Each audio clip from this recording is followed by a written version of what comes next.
And once again, welcome back, wrestling fans, to the MatStats show, where we're looking at stats, fun facts, and more. Here with Kevin Hazard and Glenn Gormley, I'm Jason Bryant, and today we're going to be looking at the participation numbers of college wrestling teams over the years, because we've got the NCAA report that comes out every fall. Glenn's dove into the numbers and has looked at these things intricately and whatnot. And we also have just a discussion about numbers like we always do here. But since we've been back since the last show, let's see, I just come back from Istanbul. Then I turned around and I don't even know where I've been. I went to the Hall of Fame Honors Weekend. Then I was up in New York for Beat the Streets for the benefit there. So not as busy, but yeah, busy. What about you guys, Glenn? How's the world been treating you down in wherever, Smoky Knobville, Townfield, Tennessee at the moment? Well, the World's treating me great. We're heading to the College World Series, so I'm excited about that. And then tomorrow I go to one of the William Mary Wrestling reunions, which is the most fun week of the year for me. So things are going great.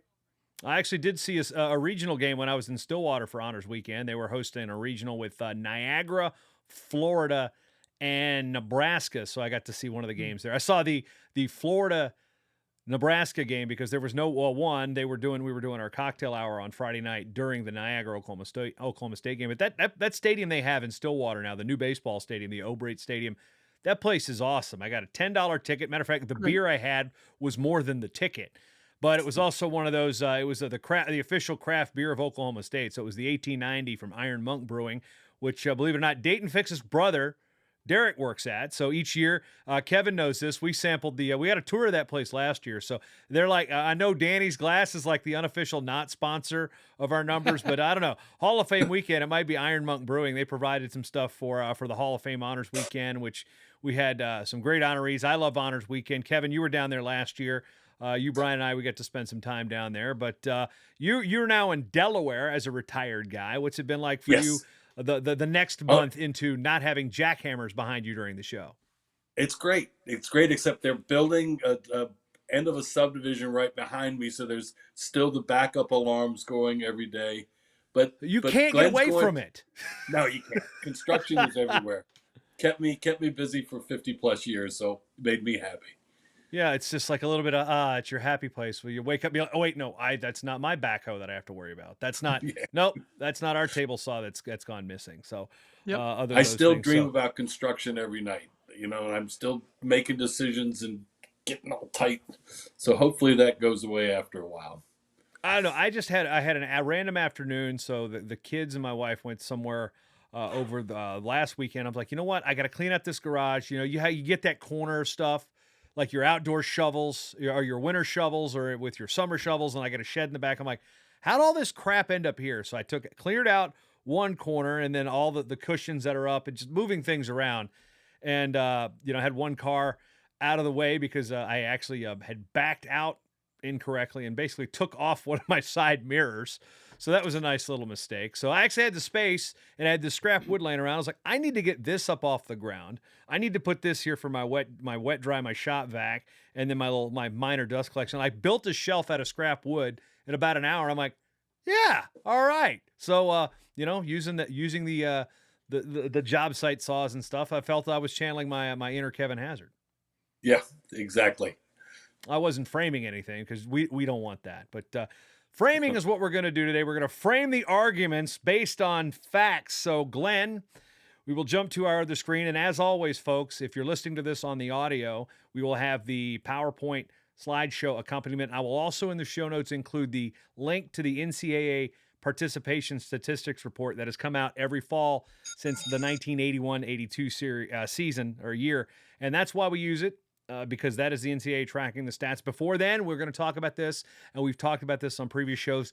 We didn't track the participation prior to then. 82 is significant because that is when the NCAA also officially adopted women's sports. Before then, in the college women's sports side, it was the AIAW, the Association of Intercollegiate Athletics for Women, in which my alma mater, that place in Norfolk, was pretty good at the round ball, which is, that Caitlin Clark phenomena is filtered over into the WNBA from college sports. And now they're complaining about it with the Olympic team, but that's another topic entirely. But those stats, those athletes are now counted with the NCAA since 1981-82, which is weird to say that was in all three of our lifetimes. So moving to our sheets, And we talk about, Glenn, not the boys Okay, of guys. summer, the boys of winter.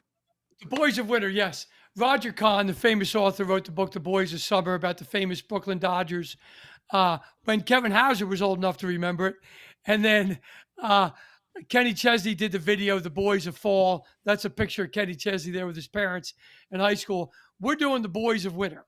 Okay. And I just want to let people know the reason we're concentrating mostly on boys now, not boys and girls, is because there wasn't girls wrestling in colleges back in 81, 82. So there isn't the data to do it.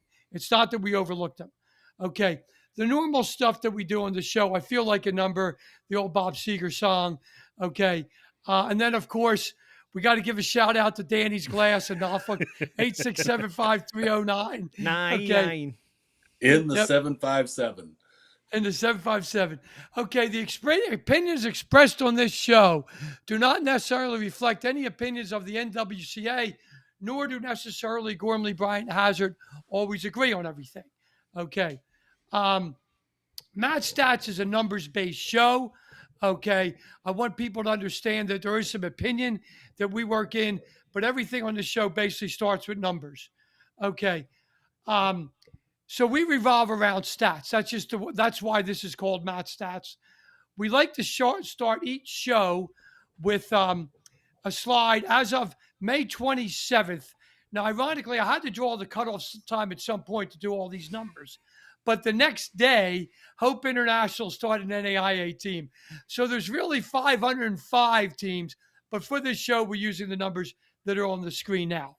And we like And to that's keep something doing we it. picked up because I always go back and check. Like, okay, when was our last show? What did we look at? How many we have? And I look, it's like, well, wait, Glenn, we just added a team. So it was literally the day before. He's like, okay, this is my cutoff date the next day. So Hope International in Fullerton, California, in case you're wondering.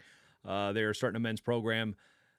Yeah, another NAI in California. We're losing a couple NAIs in California because Vanguard and Menlo are transitioning to Division II. So that's where we're at. Glenn, moving on. Okay, moving on. Okay, Kevin, go ahead. Okay, so we're going to talk this week about statistical state of collegiate wrestling, and the NCAA does such a good job, and since 1981-82, when women became part of the NCAA, they publish their data every year. And men's wrestling's had an NCAA championship since 1928. But let's start talking about the statistical state of NCAA men's wrestling. Okay, certainly. Thank you, Kevin. Just so everybody knows, I'm going to echo what Jason Bryan said earlier. The data we get is from the NCAA sports sponsorship and participation rates. The most recent one came out 9/29/23. So at some point in a couple months, we'll have an updated thing. And also, Jason keeps up some phenomenal stuff on his website on numbers and stuff. Okay, now, the first slide we have here, if you're viewing this at home or even if you're just listening, it's a history from 81-82. The number of teams, men's teams, that Division I, Division II, Division III had. Okay, well, every year. Now, if you look at this, the Division II number is higher than it's ever been. Okay, Division I and III were highest in 81-82. The total number of NCAA teams is higher right now than at any time since 88-89. Okay, that's a staggering thought to think of people, especially me and Kevin's generation, that have been watching a lot of teams go. Okay, and now all of a sudden we're in a good position. All right, And now also want to point this out. So before we get too deep into the woods about when we're counting numbers, because like Glenn and I and Kevin will talk about, there's always caveats and minutia to statistics. So there's, well, what about this? Well, what about this? Keep in mind, this is the NCAA statistics only. This does not include junior college, the NCAA, or the NAIA. So, and we know in an era prior to, I want to say 96 is where we kind of started seeing the dual affiliates, the NAIA and Division II mostly, those schools. The dual affiliates don't really exist anywhere anymore. We still had some stragglers in wrestling late. I think Menlo was one of the last ones, but this is just NCAA schools at the time. So Glenn is going to touch on this later in the episode where we look at the number of teams and their sponsorship, total participation. But when you're looking at these numbers, there's a reason we're focusing on D1, D2, and D3 is because that's what the NCAA covers. The NAI does not do a report like this annually. So that is why we've got the 3 divisions of men's wrestling we have for this particular episode. Thank you very much, Jason. I'm glad you point that out. Now, for people, me and Kevin's generation, and maybe even a young Jason Bryant might remember some of this, is when you were young, Jason. You're not young now. Okay. Well, thanks for that, jerk. But you are younger. We will give you that. You're much younger than me and I'm still not yet in my mid-40s. I'm still holding off on the I'm not yet 45. So although my hair may have limited, next episode I may end up looking like Kevin Hazard. You don't know this. Actually, I probably just let the cat out of the bag. It's a good look. So anyway, a lot of people, me and Hazard's generation, old people, just all we remember is the teams going away. Really? So this slide number 11 that Jason has up on the screen, this is the most recent, the top 5 21st century years, that number of teams at D1, D2, D3 in total. If you look at this, for D2, D3 and total, all of the top 5 years are the most recent 5 years. Okay, that tells you something. That shows you that in this century, D2, D3, and total number of teams, there's more teams now than there have been in this century. So that's a great thing. Now, slide 12, okay, shows you the bottom 5 years, okay? And those are all long ago this century for D2 and D3, but for D1, some of them are recently, okay? So it does show us that something good is happening D2 and D3, but not D1. Okay, now, since we were all picking on each other about our age, okay, there's now 284 NCAA teams. In 1988-89, there was 286. If you were 35 years or younger, this is the most NCAA men's teams in your lifetime. If you are 50, if you're younger than 50, this is the most teams there's ever been since you wrestled in college. Okay? So it's really starting to be, something good's going on here. Okay? Obviously in the past, in the 80s and stuff like that, it wasn't good. But there's something going on here now that's good. Okay. Okay, so we're looking at 81, 82, 99 to 2000, just in 10, 20-year increments. And now how are we going to compare to other male sports in the NCAA with the number of teams since 81, 82 until now, till 22, 23, which is the last time we have complete records. Yes. And let's break down the number of teams going forward. Sure. One thing I wanted to point out is Kevin's correct. The most recent thing for NCAA is a 22-23 season. On these charts that are the most recent for wrestling, MatStats has put together the number of teams through 5/27/24. Okay, so that's one thing. I have that up there. I'm not going to read you guys all this, but we have the number of men's NCAA teams for the 16 sports that are championship, and I threw in rowing, and I'll get to that for a reason why I did that later. Okay, this is from the numbers I have are for 81, 82 that I've included. Okay, then I included 99, 2000 just because it's the turn of the century.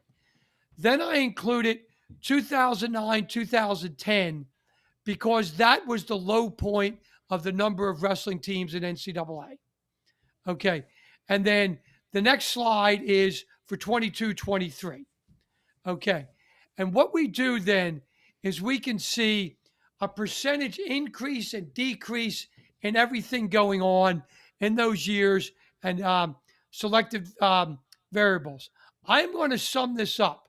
We're going to go to slide 25 because I don't want to be taking an hour going to everything very specifically. But This is what I want to tell you guys that you can see on slide 25. If you want to really dive into it deep, like Jason said, we have all this data on the thing. And again, we'll Slide have 20 the link to this slideshow where you can look at those slides and the actual participation report in the show notes on nwcaonline.com and mattalkonline.com. So you'll be able to get links to this if you want to dive in deeper and look at, not just fact check Glenn's stats, but look at the numbers from the other sports and look at where has ice hockey gone? Where have the emerging sports come from? Those type of things, because that's also relevant to our women's wrestling conversation, is like women's emerging sports. So all this data there within, there are pages and pages and pages and pages of charts for you visual learners out there. Yes, thank you. Okay, now I'm going to summarize from 1981-82 to 22-23. Okay, team sports grew faster in the 20th century. In the 21st century, it was very close between team and individual sports. For example, track is an individual sport, gymnastics, wrestling, obviously volleyball, baseball, basketball are team sports. Okay, men's wrestling from that time period, 81-82 to 23, was down 45% in D1. D2 was up 9%. D3 was down 13%. Only gymnastics was lower in D1 than us. The total wrestling was down 22%. All sports were up 40%. Okay? And only gymnastics saw a worse percentage than us. So something's weird here that all the men's sports were up, but us in gymnastics were down. NCAA football, it's going to be interesting, guys. In Division I, from 1982 till today, has actually seen a decrease in the number of teams. Okay, so for anybody who thinks everything's just all about big-time football, it's not really exactly accurate. Okay. As of today, because tomorrow with the House versus NCAA and NIL, we could have a vastly different show a year from now, too. Oh, yes. We're in some interesting times. So maybe if anything, we're getting this stuff down for documentation purposes. Yeah, for prosperity sake. I'm wondering, Glenn, if that's going to be like famous last words or a famous premonition, either way. Yeah, either way. Or like Philip Fulmer said, oh, that's not good. Not good. Yes. I'm summing up what wrestling was like at the end of the 20th century. Philip Fulmer said, oh, that's not good. Okay. He wasn't talking about wrestling. It was a different story. Okay. Now, next we're going to go this century. Okay. NCAA men's D1 is down 10%. D2 has grown by 85%. D3 has grown by 24%.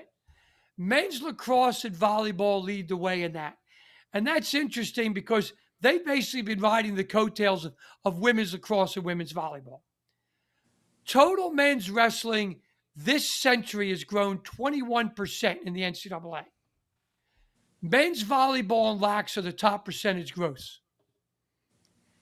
Football and basketball have grown 10 and 9%. Okay, so once again, what Jason just said, whether it's a premonition or whatever it is. Okay, so volleyball and lacrosse, once again, are the two that are beating it. Now, when we get to from 2009-10 to today, men's D wrestling is down 1%. I'm sorry that it is. All men's D1 sports are up 3% this century. So we're really not that far off in that. Yeah, and Glenn, this also shows that D1 is not really where the growth of men's sports is to begin with at any sport in the last 13, 14 years. It's a trickle at the highest level of college sports. Correct. Now, when you look at this, men's D2 wrestling, this since 2009-10, is up 57%. All men's D2 sports are only up 19. So we're doing better than D2 is doing. With D3 wrestling, it's up 47% and all sports are up 12. Men's wrestling overall is up 31%. All men's sports are up 10%. Okay? The fastest percentage growing men's sports in the NCAA, once again, are lacrosse and volleyball. They're riding the coattails of the women. Hopefully, we can do the same thing. Now, this next slide is a great stat that I think is going to really be fascinating for many people. Since 2009, 2010, men's wrestling has grown 67 teams, men's basketball 39, and football 33. You guys heard that right. We are growing more teams in either football or basketball. Okay, now, the best way for me to sum this up is I hope Moyer doesn't run for president because we need him too much in our sport. Okay. Football and basketball have all the media in the world: ESPN, Pro Leagues, March Madness, College Game Day, Monday Night Football. We got Moyer, the NWCA, and that's basically what we have. And we're doing damn well on it. So I want you guys to take from this for team growth. 20th century wasn't good. Oh, no, that's not good. Now it's good. Kevin Hazard. Okay, so we're saying that we're going to look at it from 2009 to 2023. So let's look at the participation numbers on 09, 010 to 2022, 23. Top 5 years in each division. What are the bottom 5 years? And is part of this because of changes in average squad sizes? And how do they compare to the past? Okay, thank you, Kevin, for those questions. The next couple slides, just like we have with teams, is the participation numbers. For whatever reason, the NCAA refers to them as participants, not athletes, because wrestlers are wrestlers, track runners are runners, so it's participants. Okay, so we have the numbers from 2009, 10, and then 22, 23. On these charts, we don't know how many participants there were in the most recent thing. These are from the NCAA the same years, because if a team just added, we don't know how many participants they have. Okay, so then we have the increase or decrease and the percentage. Okay, so you guys can look at this on your own time. We're going to then sum it up on slide 35. Okay, and what we learned on slide 35 is since 2009-10, the wrestling participation numbers understandably followed team growth. Wrestling has seen the third highest participation percentage growth of all men's NCAA sports, trailing once again only men's lacrosse and volleyball. Of course, the vast growth comes from D2 and D3. Despite D1 seeing a 1% decrease in the number of teams, D1 has seen a 4% increase in the number of participants. That's great news, guys. Now, And that's interesting. That's an interesting stat. yes. And what you see here on the next slide, on slide 36, is the participation numbers for each respective division and then the total and the squad size. The largest two squad sizes ever overall were the last 2 years for wrestling. Okay. The number of participants in Division 2, the highest 4 years of the most recent 4 years. For D3, 3 of the top. The total is now 4th and 5th in participants all time since division total since 1981-82. Sadly, all the top D1s are way back when I was young. Okay. Then you can see the bottom. Younger, Glenn. Let's Younger. pump the brakes on this young stuff. Okay. Okay. Thank you. So, and you can see then the bottom situations. They're all highlighted in purple. So if you don't have the screen there, what this shows you is all the low numbers for Division 2, Division 3, and squad sizes were all way back when. Okay? Now, an interesting thing here, the squad size in men's D1 wrestling from 81-82 have never been larger in recent years. The top 10 average squad sizes are all from 2010, 2011 moving forward. So every single year from 2010, 2011 is better than any year before that. Statistically known, that is what's known as first order stochastic dominance. That means it's damn good. Okay. And it's also one thing, it also kind of throws we've got a lot of the enrollment driven schools in Division 2 and Division 3. That's where, we're seeing where the growth is, but you're seeing that the numbers, even though, we've got people showing up at Division 1 when it's, there are enrollment driven schools in Division 1, but we look at the number of schools that we've got, and it's like, well, they're clearly not all enrollment driven. So what is the correlation and causation and whatnot? What's statistical significance there, Glenn? That's maybe another correlation another does stat not prove causality. yeah, something we can dig into. Be like, well, is it or we can maybe a future episode like, is it the enrollment driven schools that have the larger rosters? How are they impacting Sure. the greater thing? But looking at that, we're like, well, wait a minute, because we know we've had roster caps, we've got roster management. Some places. And now, again, this is not what we've researched on this episode, but with what's coming with House versus NCAA and NIL and such, where there's the suggestion that scholarship limits are going away. They're just going to have basically roster caps where you can offer, if you've got a wrestling team, all right, well, we've got a cap at 25, we can have 25 rides, hypothetically. Probably not going to happen with wrestling, but that type of world is soon potentially on the horizon. So that's something we can keep an eye out. And how's that going to change roster caps? Like, well, are we going to have schools like we have some Division 1 schools that have a roster cap of 22, which is mind-blowing to think about. So this is a stat when we come back to this a year later, what we're talking about. We're interested to see what these, well, maybe it's not going to be next year, but hypothetically in the future, is this our tipping point? Is this going to be like, okay, are we going to go down from here? So Glenn, this is a great slide to have up, and definitely for historical relevance and reference. Yeah, thank you. It's it is wild what's going to happen. And also this is, like Jason was just kind of hinting at, there's some deeper stuff to find for this. Why have the squads gotten larger? Across the board. I mean, even in D3 they're larger, and there's no scholarships there, so there shouldn't be as much cap.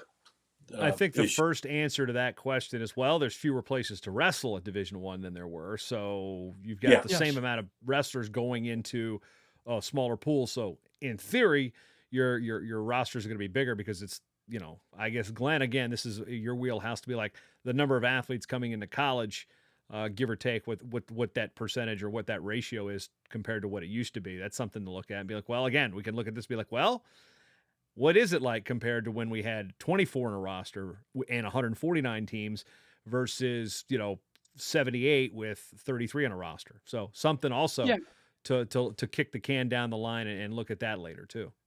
Yeah, it would make sense that the number of teams and the squad size would be negatively correlated. As one goes down, one goes up. That would make sense. Right. Okay, now we summed up that thing. So on to slide 40. Okay.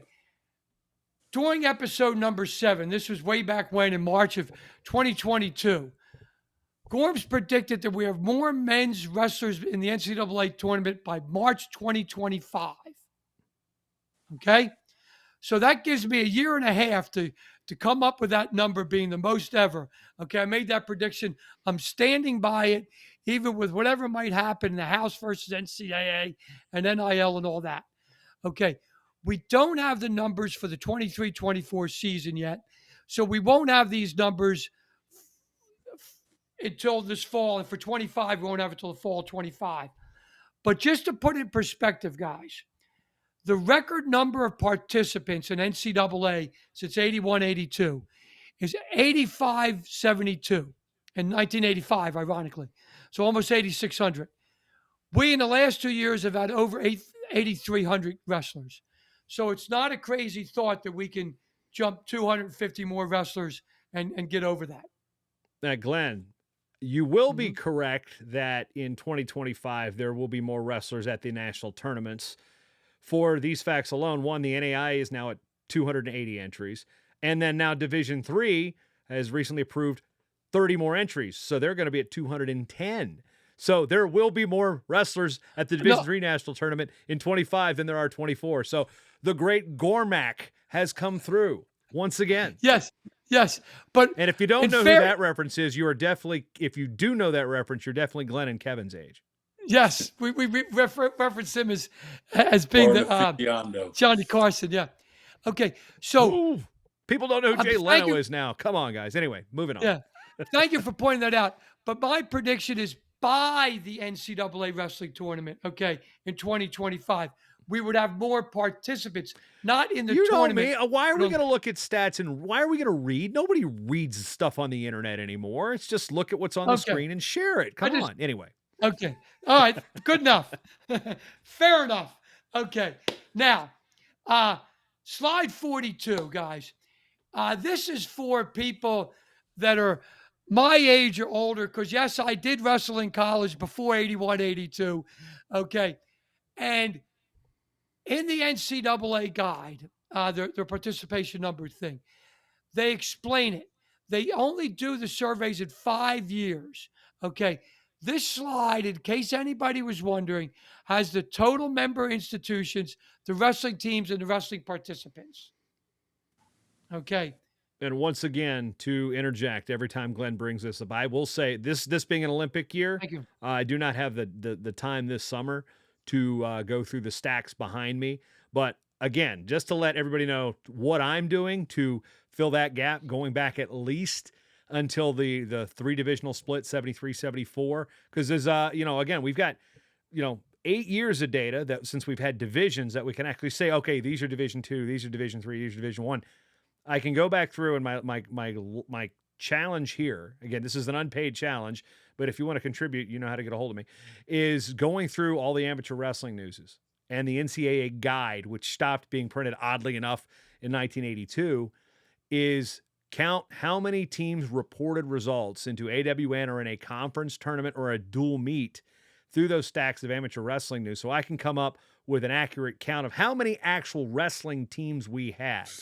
And again, one of my hypotheses is most of our losses have come from junior colleges that may have started up a program for a year or two and then that doesn't work and then they just get rid of it. So I'm again putting the time in. This summer it's going to be tough to do, but to go through those old pages, page by page, and type in every school I see and come up with the number and see what this has, because we've got gaps in the data. We don't know. We cannot tell you the high watermark of teams with any certainty right now, because the number it's on screen, again, the NCAA didn't classify, were those intramural teams, were they club teams? Now, club wasn't a term we used a lot back then. I wasn't alive yet, but they didn't term it club, but a lot of intramural, a lot of sub-varsity type teams. Are we doing a JV team? Is that counting as a team? Because we'd have varsity teams like Brown had the Ivy Leagues. They all had JVs. Lehigh had a freshman team. Those type of teams, are they counted as teams? So there's a lot of different nuances. So I want to find out how many schools were sponsoring some type of wrestling that was a reportable score in interscholastic competitions. So, or intercollegiate competitions. Classic's a different story entirely. So that is where eventually we will have an answer to these gaps. That's what I'm working on. Thank you very much, Jason. Ugh, And the slide words. before that, I do put up there, but Jason says nobody reads it stuff anymore. They just listen on the internet. Those are the exact words on slide 41 that's used. What Jason just summed up perfectly. Why it's different. I might have used more words actually, because you know how long-winded I get. Yes. Brevity All right, is not a Kevin. strength of mine. Now to a man that's all about brevity, Kevin. Speak softly and carry a big stick. That's what I always say. NCAA men's teams and participants per school. Okay, we're talking about number of teams. How much has that changed? How many teams per school? So we're going to look at this a little differently. We've been looking at total numbers. Now we're going to look at the number of teams, NCAA teams, be it football, basketball, whatever, per school, and how has that changed? And what about the participation, the participants? How many athletes did they have from 81, 82? And what is the change from there to 22, 23? Okay, thank you for those questions, Kevin. On this slide here, what you see is D1, D2, and total. The number of teams per school drop from 82 to 23. For example, in D1, it used to be 10.3 teams per school. Now it's 8.5. Only D3 has grown. So something's going on. This is men's sports now. Something's going on that the teams per school have changed, have decreased. Now, with the number of participants, okay, per school, they have all increased, okay, which is very surprising to me that all the schools, it's increased 23% from 225 per school to almost 280. Okay. So, Kevin. Okay, I got a question. Going back to that, that's something be interesting to find out is looking at those numbers and how many total teams do the schools now have, male and female, and is there a Title IX influence in there on that? But going forward on this, so total number of Okay. participants went up from 81, 82 to 23, 23. So we've got Okay. fewer teams per school, but we now have more college teams. And how is that? How's that possible? And we heard this, I've heard for 40 years the sky's falling. Title IX's killing us, and I think there has been some influence. But is that accurate? Okay, Kevin, thank you for asking that question. From 1981, 82 till now, there are 2,639 more men's NCAA college teams. Okay? That is an increase of 40%. All right? And it's up on Division One, Division Two, and Division Three. Clearly, Division Two and Division Three, like we said before, is really where the growth is. For the number of participants that you can see on slide 48, okay, in the same time frame, there are 132,000 and change more men's NCAA athletes.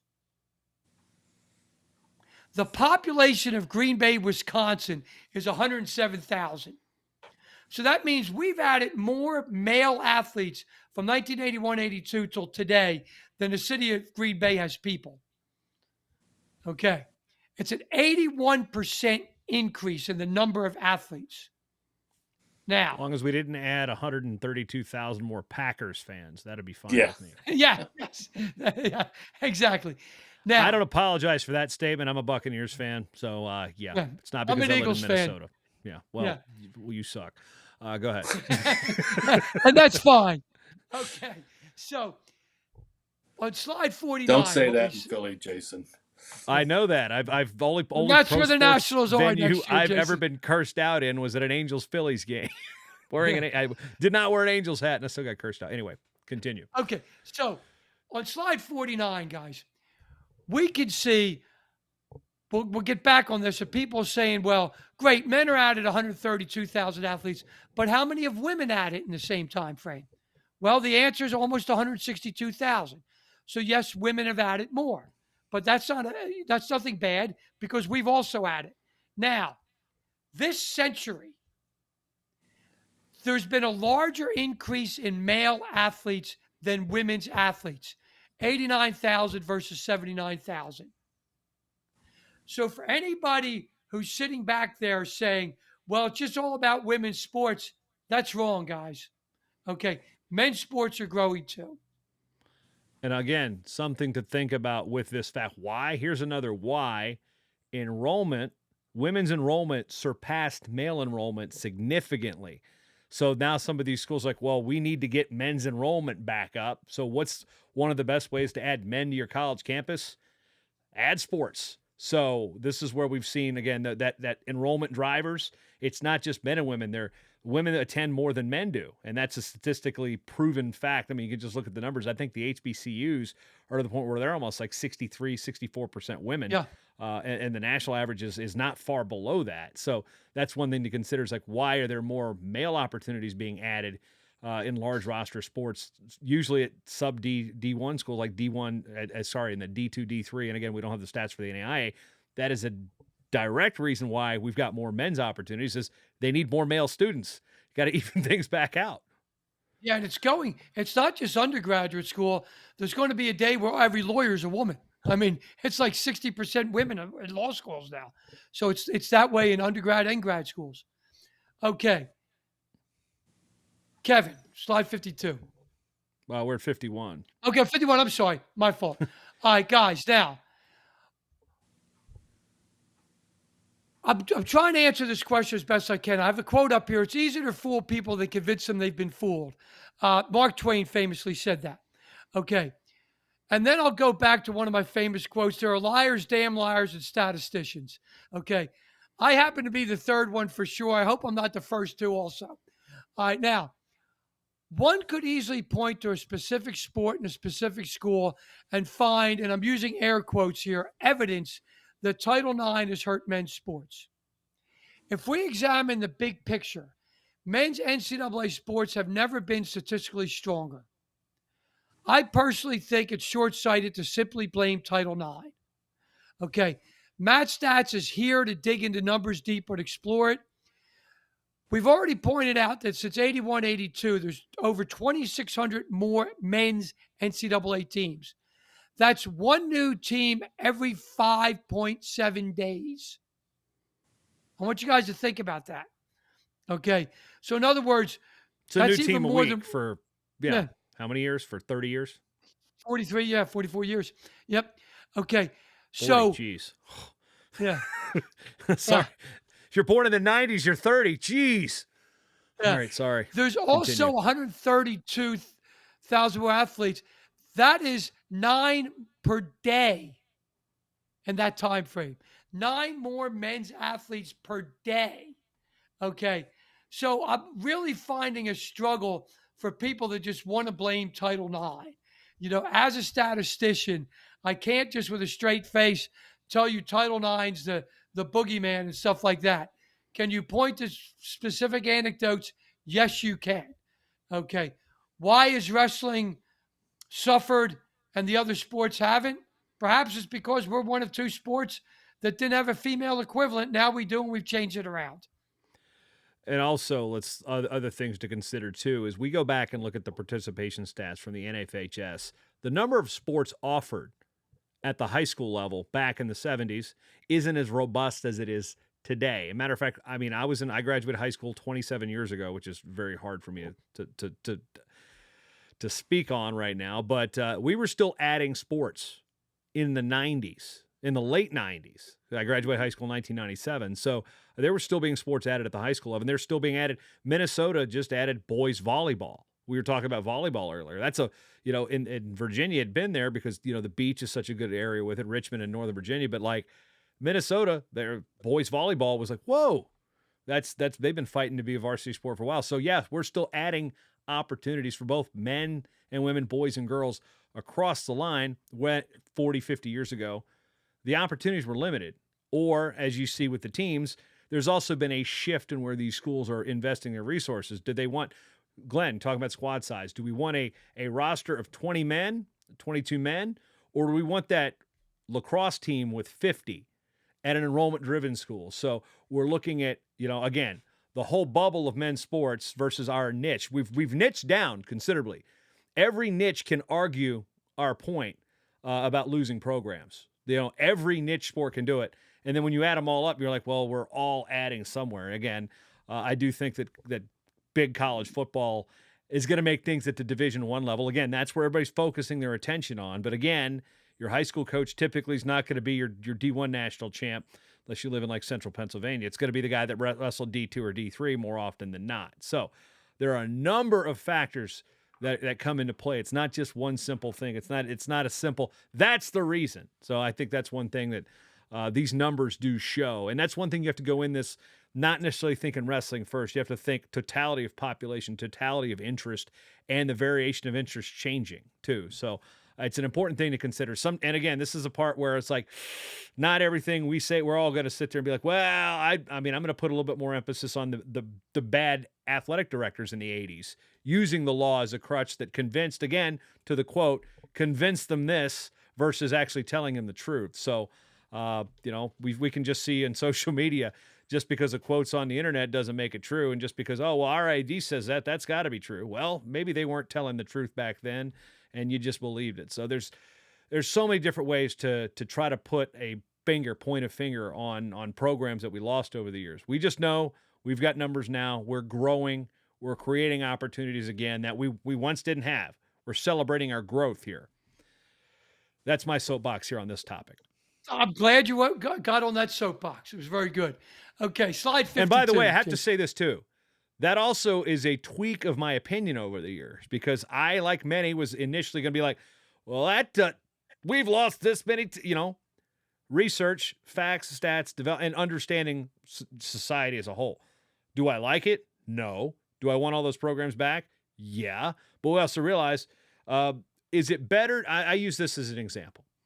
Is it better to have a well-funded program like Grandview and Wartburg in the NAI in Division III than it is a horribly funded program with half a ride that happens to be at a D1 school that doesn't care? So I'm going to use Marquette for an example. No offense to anybody that may have wrestled Marquette. What's more beneficial to the long-term goals of wrestling? A 40 and 50 rostered program at Wartburg and Grandview that produces high school teachers and coaches and has this large swath and gets kids interested and, has opportunities to compete at the next level and coach at the next level and generally loves the sport, or a team that's struggling for existence at a school that, again, doesn't care about it? So I think we're better having healthier, Basketball smaller crazy. colleges than half-ass schools at D1s that don't really care about them. So that's the one thing. It's like, don't if you don't half-ass one thing, whole-ass one, something like that. I don't know. But I think it's beneficial to have healthier small programs more than poorly funded big ones, so to speak. Great. You summed that up brilliantly, Jason. Let's be clear. Alabama was not a well-funded program when they were in the SEC. That was my mic drop here. Well, you know why they got a program? Do you remember why they got a program? I don't, because I wasn't born yet. Well, Bear Bryant was the coach, and I was talking to Eddie Steers over the weekend, who was the William & Mary coach, and then he was the Citadel coach. And he had a player coming out of high school, and he said, Coach, and I can't remember the guy's name, but he ended up in the NFL for years. And he told Barry, he said, Coach, I want to play football and I want to wrestle in college. And Bear Bryant said, no problem, son. And within 2 weeks, Alabama had a college wrestling program. I also, and side note, I don't mean to distract us because we've got several more slides to go. I also want somebody to dig into this because, again, I wasn't born yet. I remember when I worked at the newspaper, and one of my mentors, a guy named Jim Hodges, used to cover hockey for the LA Kings, was working on the desk at the Daily Press when I was cutting my teeth. And he lived in Chesapeake, in southeastern Virginia. And it was the amount of community colleges that popped up during the Vietnam era for college students so they would not have to go to war. I am curious on the number of college sports that were started in that era for the reason of keeping people from going to war. I'm genuinely curious about this. This is not me deflecting or anything. I'm curious. I was like, because community colleges were adding left and right. Oh, we're in college. We can't go. Like that type college of thing. Deferment. So, yeah. I'm wondering how much of a role sports played there and how many sports were added in that era. And then when the war ended and then the advent of gender equity, it's like, oh, okay, what do we do now? How many of these small schools like, well, okay, we don't have people hiding here anymore. And I'm saying, again, I'm not making a political statement when I say that, but I'm just curious if there's ever been a study or research or even that type of path has been thought about to dig into, be like, is it because, the college deferment? Were we adding sports at big schools in the South to avoid going overseas to fight? That's something I'm always curious about. That's an interesting point. I've never thought about it that way, Jason. Gorm sounds like a show. Yeah. Well, I was born 4 or 5 years after that particular skirmish ended, so I have no direct knowledge there. And my dad served in that time, and he has since passed. So don't really have any direct involvement there. But that's just something that was brought up about. I remember it being brought up in a conversation about how quickly these schools were being accredited to get those college deferments. Like Tidewater Community College in Chesapeake was the TCC location that Jim and I were talking about. So that's where we're at. And what I knew was going to be a long little topic here on slide 51. So Okay, Moving let's go to the forward. next slide. Yeah. We could spend a Go. whole week on that one. Yeah. Kevin. Okay. So we've got additional men's teams and participants, and where do they come from? And why, Gorms, why have we seen such a dramatic increase in the number of NCAA men's teams and participants? And at the same time, we have a decrease in the number of teams per school. Where are these teams coming from? Okay, Kevin, that's a very good question because if you have less sports per school, less teams per school, how do you have all this growth? Well, the NCAA has grown drastically from 752 members in 82 to a little bit over 1,100 now. That's 349 more schools that are in NCAA. Now, of course, most of this growth is coming from D2 and D3. Okay. There But are it's also now, healthy in D1. oh, yeah, D1's gone up 27% in that time. Okay. What we've seen is there's so many more member schools in the NCAA, albeit some of those came from the NAIA, some came from different places, but they came from somewhere. And well, dovetailing what Jason and Kevin said earlier, is it better to have a school that really cares about it, even if they're Division III, or a school that doesn't care about it at Division I? Okay. Well, as long as these kids are getting to wrestle, they're getting an education, and they're being successful at something, I think it's great because, you know, you talk to people on the street, oh, the team's not successful unless they win the Super Bowl. Well, when were you ever second best in the world at anything, to be a runner up in the football or anything, right? So the situation is we're growing more teams in the NCAA. And the main reason is because the NCAA is growing. And that's great. Who cares where they come from, how they get there? Give kids a chance to play, run, jump. Okay. So we see a 40% increase in members. And in case anybody was wondering, the public-private breakdown, as you might have guessed, Division One is primarily 2/3 public schools, and 80% of Division Three is private schools. Overall, there's actually more private schools in the NCAA than there are public, 56 to 44%. In How case about the anybody was difference curious, there at D2? I didn't realize it was that close. Wow. D2 is almost dead on the same. It's 157 public, 155 private. So Wow. it's a rounding error. It's 50-50. Wow, you brought something out that I actually had no idea about. Anyway. Yeah. Okay. Kevin. Okay. One of the things that I heard, and again, my era was when I finished college wrestling, I think it was probably at the high point of D1 wrestling. And I think we've talked about in the past, 71, 72 was the high point. And so we started seeing, feeling the change more than seeing it. And it felt like that the revenue sports weren't being diminished like we were. So is that accurate? Are there more football and basketball teams? Do they still dominate the growth or not? Okay, Kevin. Thank you for asking that. If you look at this, football and basketball, okay, of men's basketball, we're talking about here only, used to be 19% of the teams. Now they're only 16. Okay. If you take football 1A and basketball Division One, that's only 6% of all the teams in 81, 82. It's down to 5% now. So what gets all the attention is football 1A and basketball Division One, whether it be for the bowl games, the March Madness, whatever reason. They get the attention. If you add women into that, they're like 2% of all the teams, football 1A and basketball Division One. Well, what about this, Glenn, too? We look at football 1A. Well, we know that the G5 and the mid, of looking at 1A, we're not talking about, North Dakota states of the world. We're talking about the Georgia states of the world. That school in Norfolk. We're looking, the schools that are moving up. Tarleton State is moving into the subdivision, but like looking at who is in like the Pac-12. Okay, the Pac-12, Big 12, the P4, And then you take the Power 5 program, the Power 5 conferences in men's basketball, where there's 300 and change.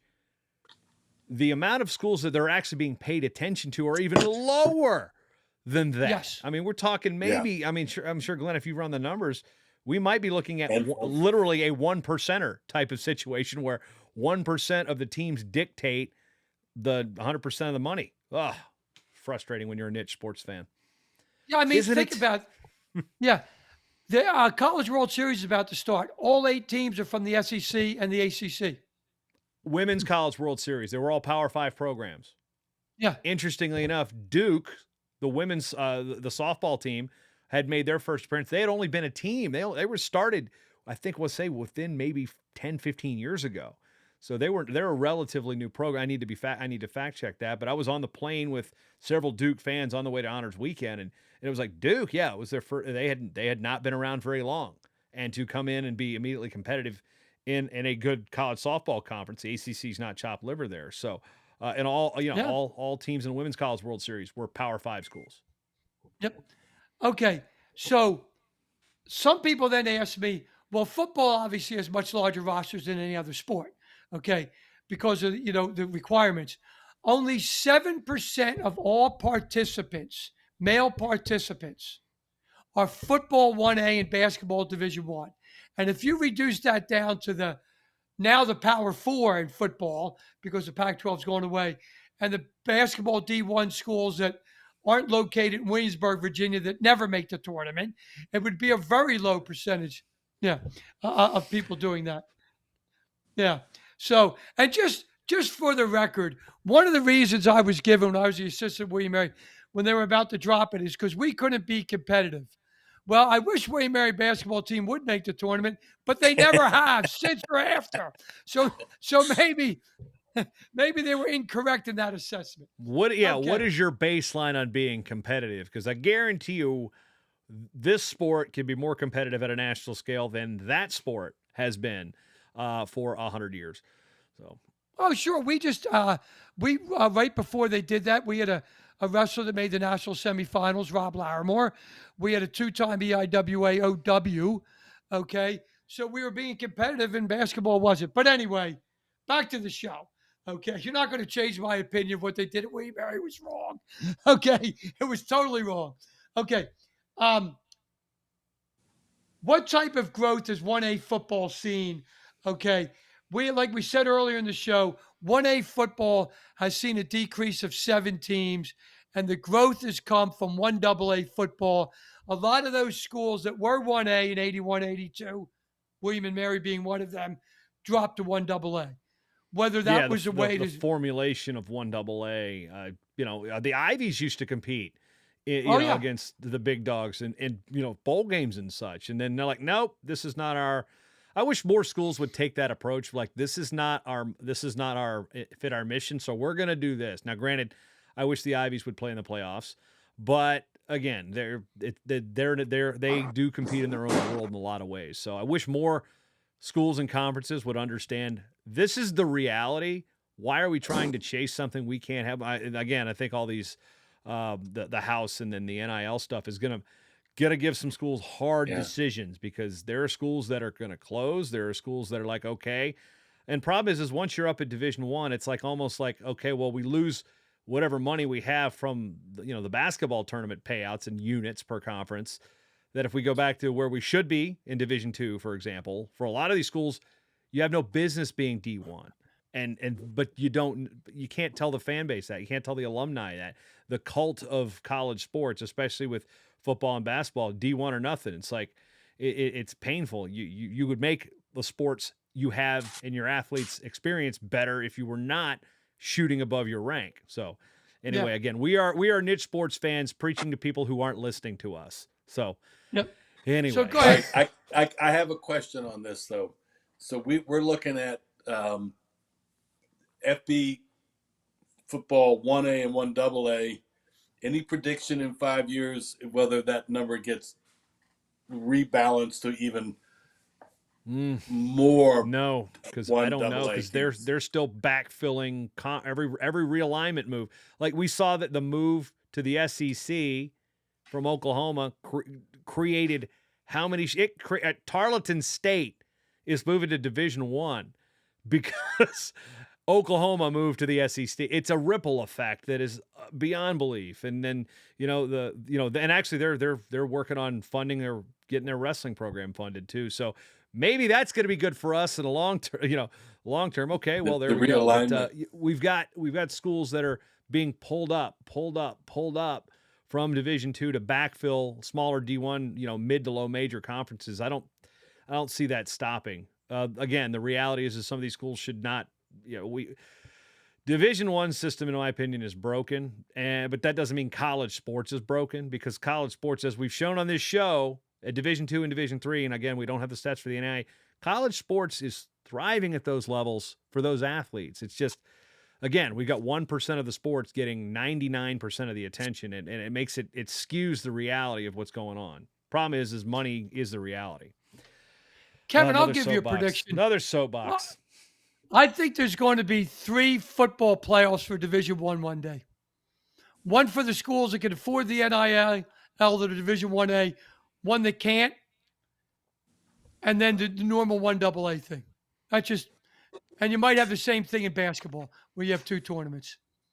I think 1AA will grow substantially in the next 5 years. Yeah, that's what I think. All right. Okay, let's go to slide 61. Okay. You said, I think one of the first slides you said, men's rowing doesn't have an NCAA championship, but why are we talking about it? Why is there a lesson there that we can talk about? Okay, the reason I did this was, first of all, rowing is the oldest intercollegiate sport. The first race was between Harvard and Yale. Who else? In 1852. You did hear that right. It's been an organized collegiate championship since 1871. Okay.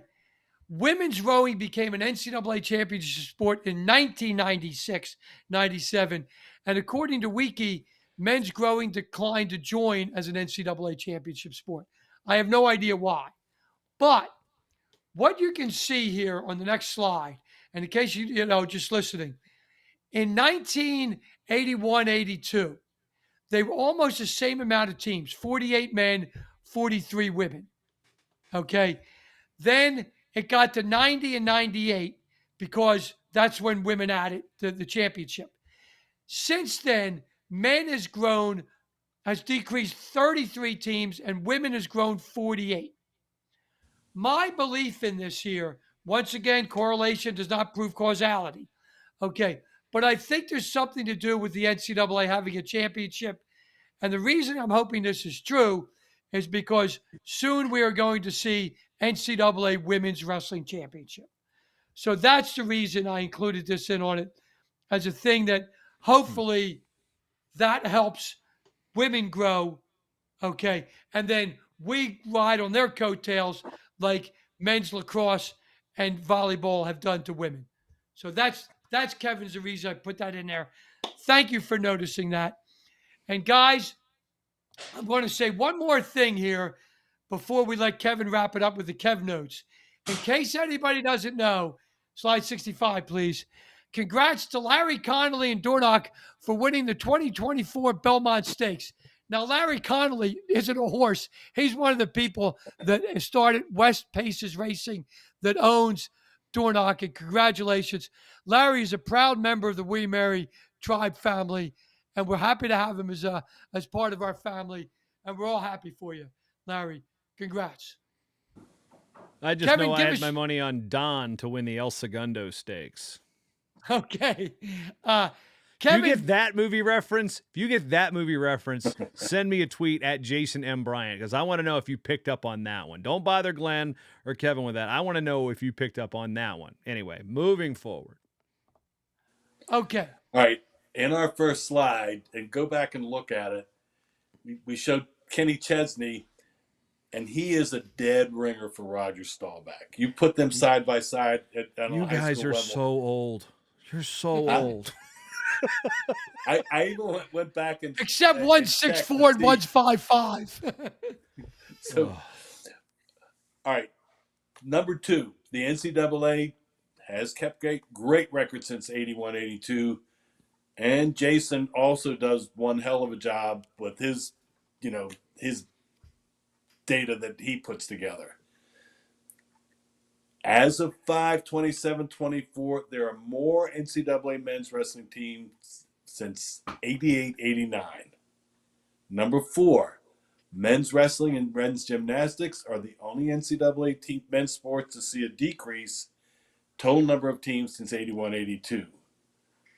But number 5, there have been explosive growth in the number of NCAA D2 and D3 wrestling teams, in the latter part of this century, 57 and 43 and 47%. Number 6, 21 and 23, we saw the 4th and 5th most men's wrestlers in the NCAA since 81, 82. And Gorm says by 24-25, we will have the most. Number 7, and we spent a lot of time talking about this and trying to figure it out. Men's wrestling squad sizes are larger today than at any time since 81, 82. Number 8, this century, the NCAA has seen a larger increase in men's athletes than women's athletes. Kind of debunks the the conspiracy theories. Number 9, 81, 82, the NCAA has an increase of 2,600 plus men's teams and 132,000 male athletes since 81, 82. And number 10, since 2009-10, the men's wrestling has had a larger increase in teams than either football or men's basketball. You put them together, they're just slightly larger than wrestling. Thank you for summing the show up, Kevin. I want to let everybody know the next show will be out Wednesday, July 24th. Okay, that is the day before the convention starts. Hope to see many of you guys at the convention. We will be doing a show live at the convention in addition to this show coming out the day before. Okay, so we look forward to doing that. It'll be our first ever live show. The show that comes out the day before the convention is how the adoption of the 3-point takedown rule and the 2, 3, and 4 near point 4 rule has affected the sport. And right now, I just want to give thanks to Kevin Hazard, who's going to watch every match in Division 2 and 23 and 24. So we're going to owe him a big thank you. And you're going to owe him a big dogfish head because you're right there, aren't you? In Delaware. Yes, he's right next to Dogfish Head. I am so, guys, 6 minutes by car away from the Dogfish Brewery. What about by stumble? That's how I want to track it. Let's not do that. Let's not do that. We've already had one hazard get a concussion doing things. We don't want another. Anyway. Okay. And guys, on behalf of Jason Bryant and the older Hazard, Kevin Hazard, this is Glenn Gormley. We wrap up your show. See you next month and hope to see you at the convention.